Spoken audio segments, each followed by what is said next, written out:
Students, स्वागत है आपका हिंदी क्लास की सीरीज़ में। आज हम डिस्कस करेंगे 9वीं कक्षा आलोक भाग 1 में संकलित एक कविता जिसका शीर्षक है कृष्ण महिमा और इसके कवि हैं रसखान।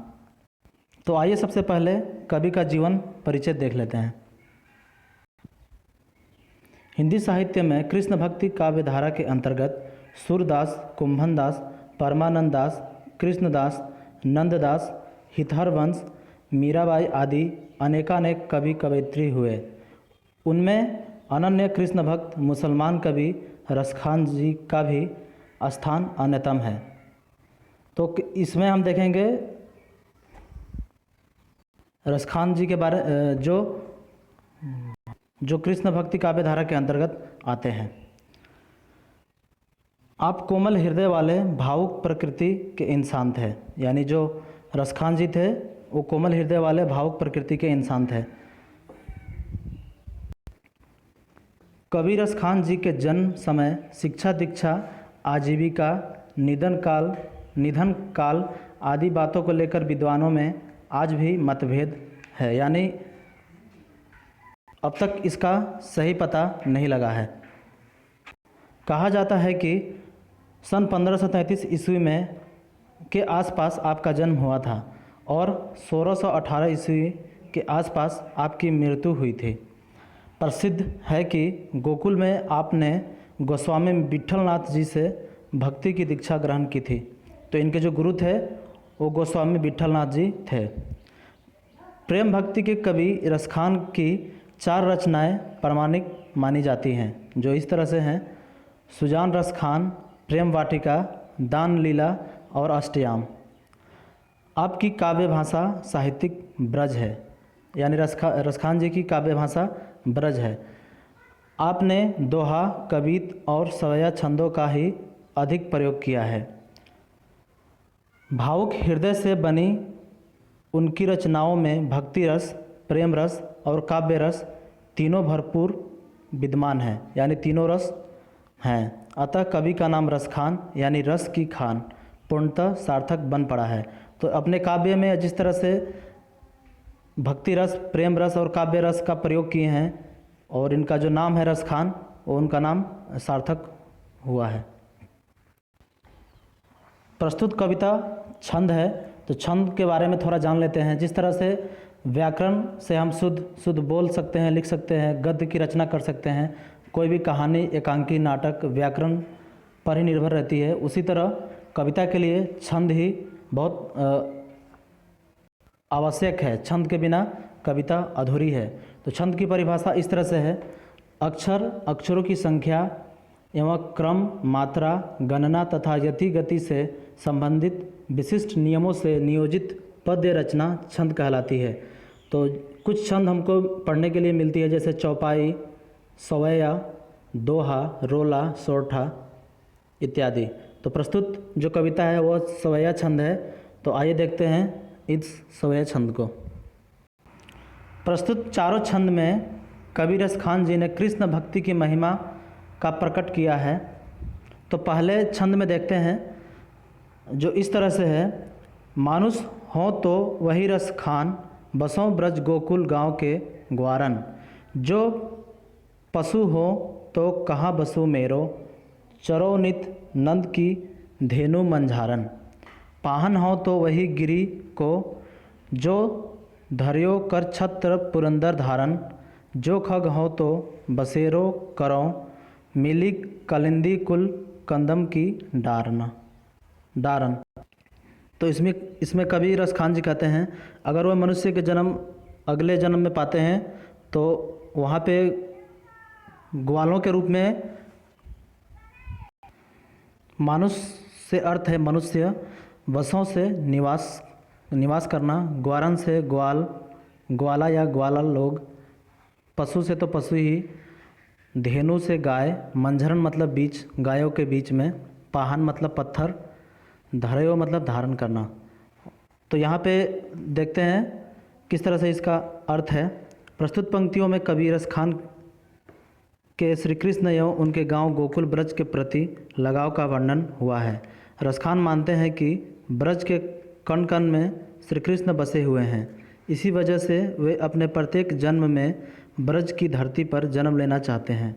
अगर उनका जन्म मनुष्य के रूप में हो तो वह गोकुल के ग्वालों के बीच में जन्म लेना चाहते हैं।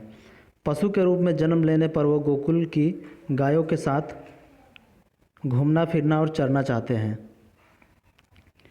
अगर वो पत्थर भी बने तो उसी गोवर्धन पर्वत का पत्थर बनना चाहते हैं जिसे श्री कृष्ण ने इंद्र के प्रकोप से गोकुल वासियों को बचाने के लिए अपनी उंगली पर उठाया था।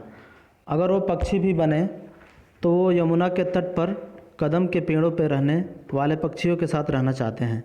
इस प्रकार कभी चाहे कोई भी जन्म ले वो रहना ब्रज की भूमि पर ही चाहते हैं। तो गोकुल में जो नंद बाबा थे, जो श्री कृष्ण के पालक पिताजी थे, वे गाय पोसते थे, पालते थे। तो श्री कृष्ण भी गोकुल में गाय ही चराते थे। तो रसखान भी उन्हीं की तरह मनुष्य बनकर ग्वाला बनना चाहते हैं। अगर उनका जन्म पशु होता है, पशु के रूप में, तो नंद जी की गाय बनना चाहते हैं।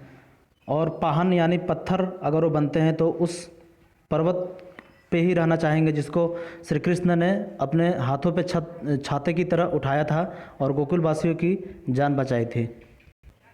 इंद्र का प्रकोप इतना काफ़ी था, बहुत भारी मात्रा में बारिश हो रही थी, सारे गोकुलवासी परेशान थे। अतः उस समय श्री कृष्ण ने गोवर्धन पर्वत को उठा के सारे गोकुलवासियों की रक्षा की थी। तो इसी पर्वत के वो पत्थर बनना चाहते हैं कबीर खान। और खग यानी पक्षी बने तो कालिंदी नदी के कदम की जो पेड़ होती है, कालिंदी को यमुना नदी भी कहते हैं, उसकी कदम की डाढ़ पे वो बैठना चाहते हैं। दूसरे छंद में कबीर खान जी ने श्री कृष्ण के वस्तुओं के पाने की इच्छा का व्यक्त किया है और उनको उनकी जो वस्तुएं मिल जाएगी तो उसके लिए वो सारा धन संपत्ति को छोड़ने के लिए तैयार हैं। तो यह छंद इस तरह से है। या लकुटी अरु कामरिया पर राज तिहूँ पुर को तजी डारों, आठों सिद्धि नौ निधि को सुख, नंद की गाय चराई बिसारों, रसखान कबो इन आखिन सौ, ब्रज के वन बाग ताड़ग निहारों, कोटिक हों कलधौत के धाम, करिल के कुंजन ऊपर वारों। या लकुट अरु कमरिया यानी लकुट मतलब छड़ी या मतलब इस, अरु मतलब और, कामरिया मतलब कंबल। यानी जो श्री कृष्ण जब गाय चराने जाते हैं तो उनके हाथों में छड़ी होती है, डंडा होती है और उनके पास जो कंबल है उसको पाने के लिए कभी राज तीनों पुर जो होता है, तीनों लोग को छोड़ना चाहते हैं। तजी मतलब छोड़ना। उसके बाद है आठों सिद्धि नौ निधि को सुख, यानी वो आठ सिद्धियाँ और नौ निधि का भी सुख वो छोड़ना चाहते हैं सिर्फ नंद की गाय चराने के लिए। बिसारों मतलब भुला देना, यानी जो 8 सिद्धि 9 निधियाँ हैं उनको भी भुला देंगे श्री कृष्ण की गाय चराने के खातिर। उसके बाद अगला है रसखान कबो इन आखिन सो, ब्रज के बनबग ताड़क निहारो, यानी रसखान कहते हैं कि कब इन आँखों से मैं ब्रज की वन बाग और तड़ाग मतलब तालाब को देखूंगा। निहारो मतलब देखना। उसके बाद है कोटिक हों कलधौत के धाम, यानी करोड़ों कलधौत यानी सोने चांदी की नगर छोड़ देंगे, न्यौछावर कर देंगे। करील के कुंजन, यानी करील मतलब एक प्रकार का कंटीला पौधा होता है और कुंजन मतलब झाड़ियाँ। तो जो गाय चराने वाले जगहों पे जो कंटीला पौधा और झाड़ियाँ होती हैं उसके लिए कभी करोड़ों रुपए का सोने चांदी का नगर भी छोड़ना चाहते हैं। तो इसको हम इस तरह से देखते हैं। प्रस्तुत पंक्तियों में कबीर खान का भगवान श्री कृष्ण एवं उनसे जुड़ी वस्तुओं के प्रति बड़ा गहरा लगाव देखने को मिलता है। वे कृष्ण की लाठी और कंबल के लिए तीनों लोगों का राजपाट तक छोड़ने के लिए तैयार हैं। अगर उन्हें नंद की गायों को चराने का मौका मिले तो इसके लिए वो 8 सिद्धियों एवं 9 निधियों के सुख को भी त्याग सकते हैं। जब से कवि ने ब्रज के वनों, बगीचों, तालाबों इत्यादि को देखा है वे इनसे दूर नहीं रह पा रहे हैं। जब से कवि ने करील की झाड़ियों और वन को देखा है वो इनके ऊपर करोड़ों सोने की महल भी न्यौछावर करने के लिए तैयार हैं। तीसरे छंद में कवि श्री कृष्ण के बालक के रूप का चित्रण किया है। धूरी भरे अति शोभित श्यामजू, तैसी बनी सिर सुंदर चोटी, खेलत खात फिरे आंगन, पग पैंजनी बाजती फिरी कछौटी। वा छवि कोरस खान बिलोकत, बारत काम काल निधि कोटि, काग के भाग कहा कहिए, हरि हाथ सौ ले गयो माखन रोटी। धूरी भरे अति शोभित यानी धूल से भरे शोभित मतलब सुंदर लग रहे हैं। श्यामजू मतलब श्री कृष्ण। तैसी बनी सिर सुंदर चोटी, उनके तैसी मतलब वैसी ही चोटी, उनके जो उनकी केस या चूल की चोटी बनी हुई है जो बहुत ही सुंदर लग रही है। खेलत खात फिरे आंगन, वो माखन रोटी खाकर आंगन में खेल रहे हैं। पग पैजनी बाजती पीरी कचौटी, उनके जो पैर हैं उनमें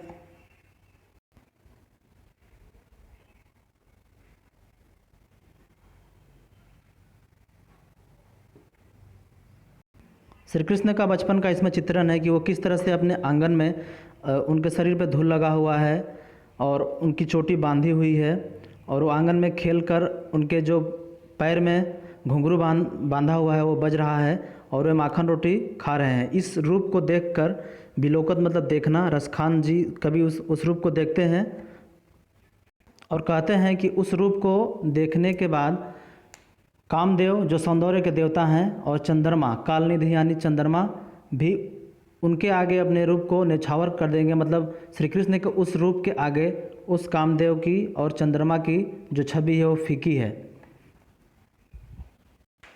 अंतिम है काग के भाग कहा कहिए, हरि हाथ सौ ले गयो माखन रोटी। तो काग मतलब कौवा होता है, उसकी भाग इतनी अच्छी है।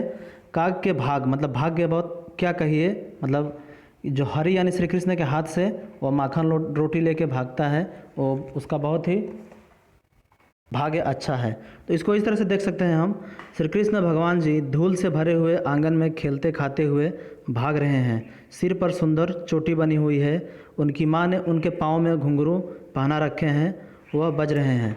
उन्होंने पीला पीताम्बर मतलब पीला वस्त्र पहन रखा है। रसखान जी ऐसा कहते हैं कि उनकी इस छवि को देखकर करोड़ों कामदेव और चंद्रमा अपने आप को न्यौछावर कर देंगे। रसखान जी कहते हैं कि कितने भाग्य वाला है वह कौवा जो श्री कृष्ण जी के हाथ से माखन वाली रोटी ले जाता है। अंतिम छंद में गोपियाँ श्री कृष्ण की भेष धारण करती हैं और वो उसे इस तरह से व्यक्त की हैं। जैसे अंतिम छंद है, मोर पखा सिर ऊपर रखी हो, गुंज की माल गरे पहिरोंगी, ओढ़ी पीताम्बर ले लकुटी बन, गोधन ग्वारिन संग फिरोंगी। भाव तो वही मेरे रसखानी, सो तेरे कहे सब स्वांग भयंगी। या मुरलीधर की अधारन धरी अधरा न धरोंगी।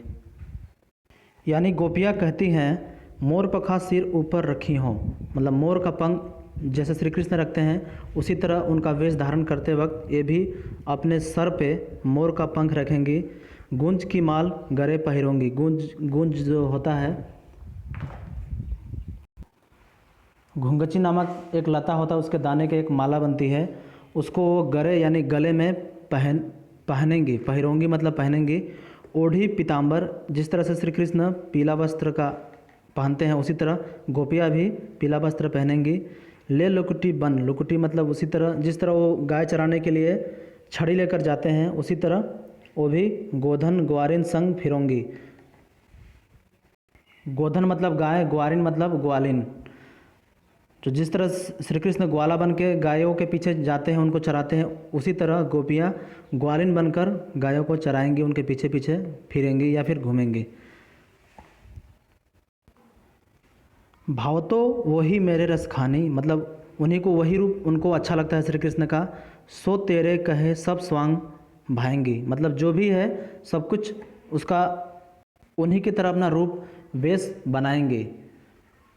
या मुरलीधर की, तो इस छंद की अंतिम पंक्तियां हैं, या मुरली मुरलीधर की अधारन धरी अधरा न धरोंगे, यानी जो गोपियां हैं वो श्री कृष्ण के सभी रूप को धारण करना चाहती हैं सिवाय उनकी मुरली या बांसुरी के सिवाय।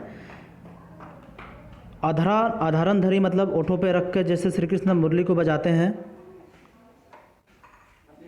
तो गोपियों को लगता है कि जिस तरह श्री कृष्ण बांसुरी बजाने में व्यस्त रहते हैं तो उस व्यस्त के कारण उनको वो समय नहीं दे पाते हैं, इसलिए वो बांसुरी बजाने वाले रूप को पसंद नहीं करती हैं। तो इसको हम इस तरह से देख सकते हैं, प्रस्तुत पंक्तियों में रसखान ने श्री कृष्ण से अपार प्रेम करने वाली गोपियों के बारे में बताया है, जो एक दूसरे से बात करते हुए कह रही हैं कि वो कान्हा यानी श्री कृष्ण द्वारा उपयोग की जाने वाली वस्तुओं की मदद से कान्हा का रूप धारण कर सकती हैं, मगर वो श्री कृष्ण की मुरली को धारण नहीं करेंगी।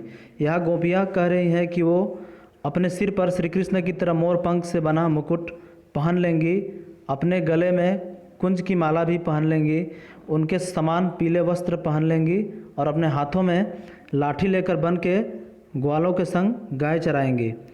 गोपी कह रही है कि कृष्ण हमारे मन को बहुत भाते हैं, इसलिए मैं यानी हम तुम्हारे कहने पर ये सब कर लेंगी या कर लूँगी, मगर मुझे कृष्ण के होठों पर रखी हुई मुरली अपने होठों से लगाने के लिए मत बोलना, क्योंकि इसी मुरली की वजह से कृष्ण हमसे दूर हुए हैं। यानी श्री कृष्ण मुरली बजाने में ही व्यस्त रहते हैं। तो आशा है आपको एक कृष्ण महिमा छंद समझ में आया होगा। मिलते हैं नेक्स्ट सीरीज में, तब तक के लिए धन्यवाद।